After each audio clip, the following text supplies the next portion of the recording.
Super chat time from my man JG. If you want to get your questions here on the show, use hashtag NFL or Super Chat. Love the show. Alicia, how can I win your heart? Tom and Mitch, I sense a disturbance in the force between you two. JG's awesome. Thank you very much. JG, honestly, dial it back a little bit, though.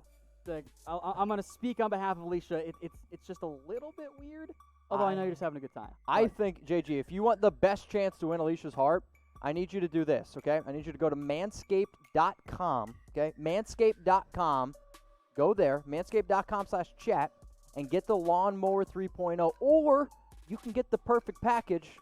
She might thank you. That's all I'm saying. So, JG, that's all I'm saying. Manscaped.com/chat, 20% off. That's how you're going to probably get Alicia. All right, let's go to the next Super Chat now, coming in from Brian. Sorry, Alicia. Would you rather pay Dak $35 million or trade for Jamal Adams and extend him, sign Clowney, and roll with Dalton? I'm not winning a Super Bowl with Dalton, so I'm not going to do that one.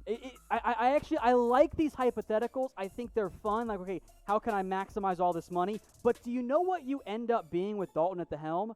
So you would take Dak Prescott instead of Jags Jamal Adams, Jadeveon Clowney, and Andy Dalton. Who would you rather have, Khalil Mack or Pitts?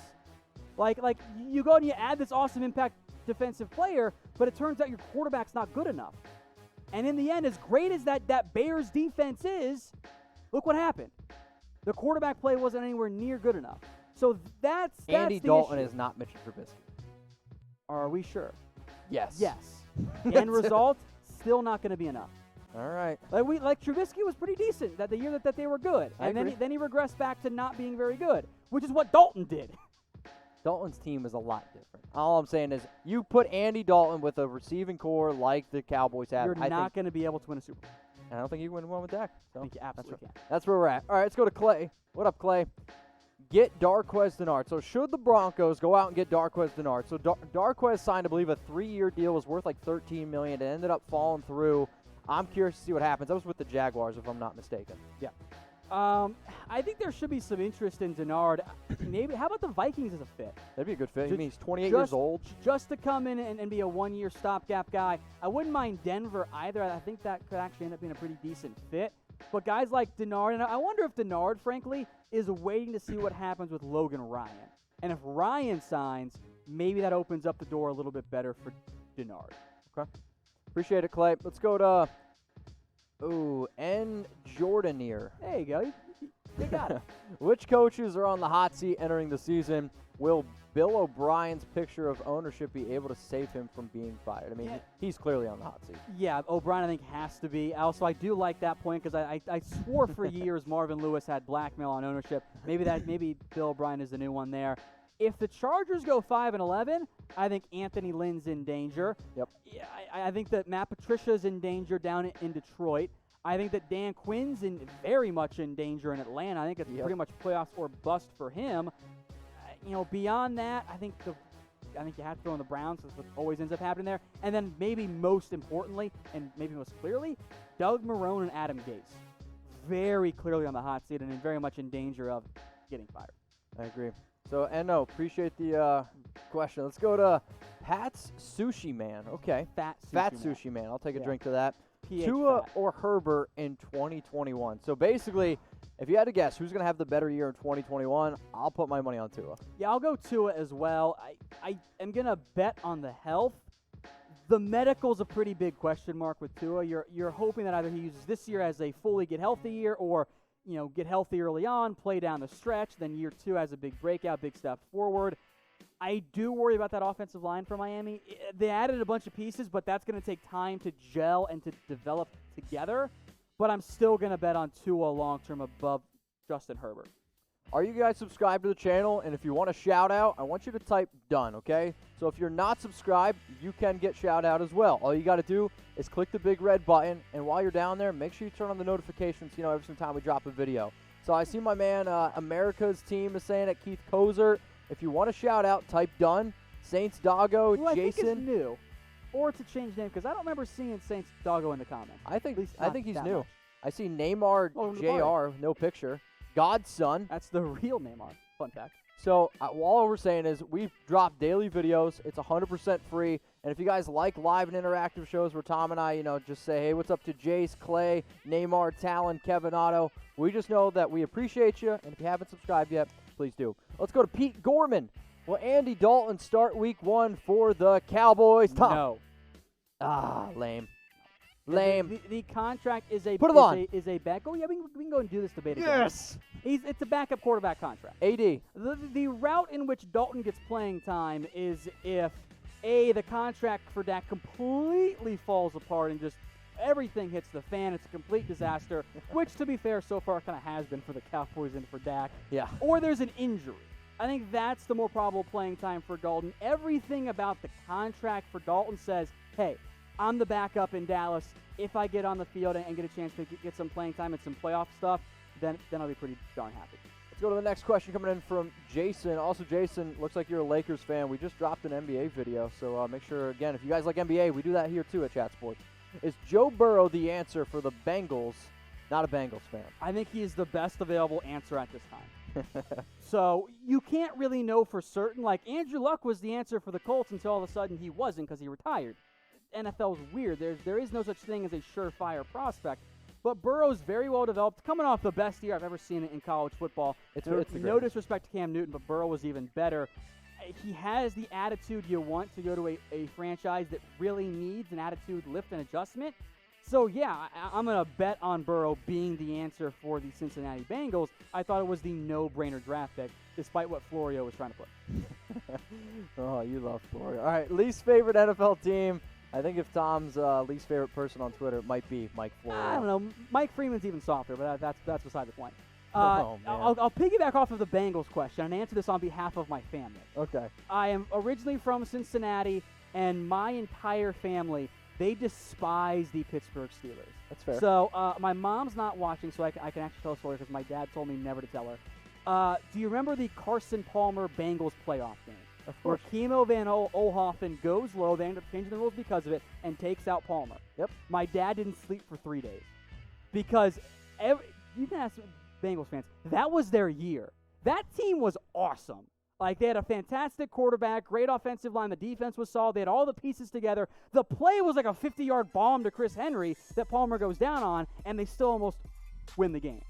The Steelers and the Bengals, they don't get along. Also on the field, which makes it great football to watch. Seeing a lot of Eagles, seeing some Patriots. I see a Raiders in there, a 49ers, and someone even said the Sixers.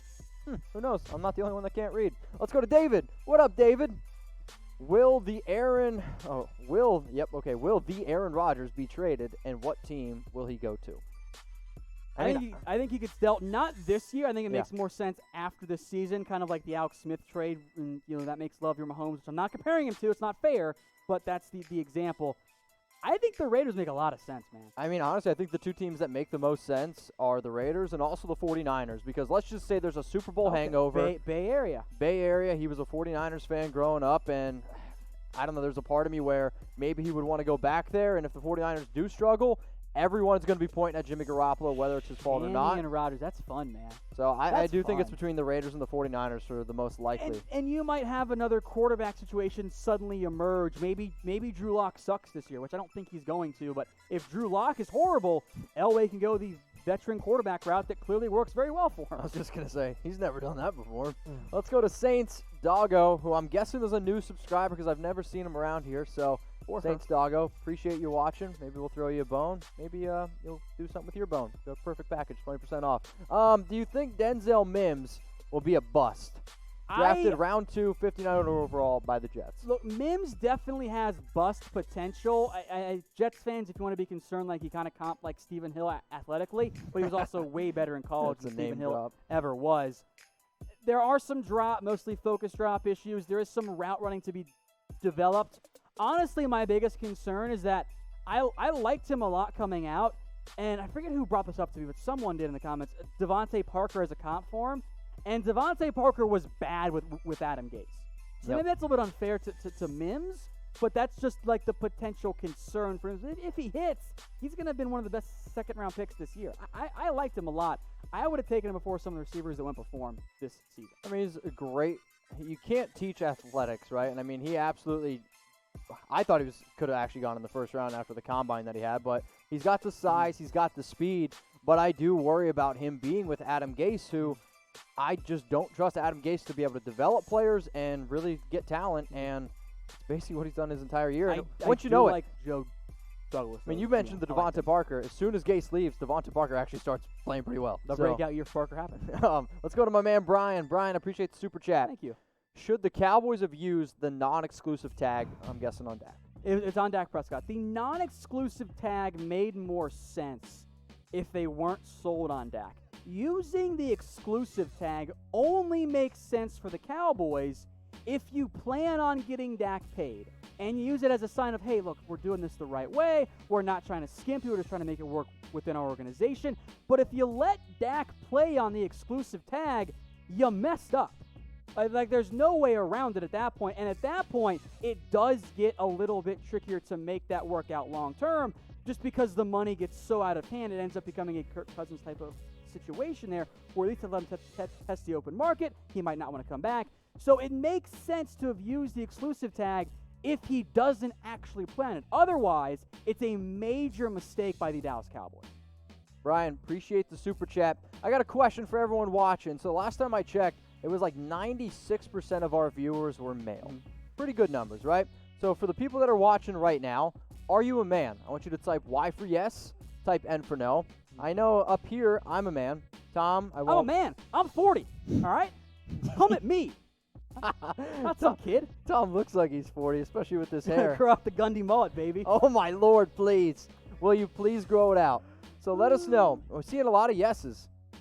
Shelly says yes. Now, Shelly says no. I thought I saw a yes in there for Shelly. Shelly says okay, no. I went diagonally. So, Shelly, I'm sorry. That's Leonard, totally my fault. Trini.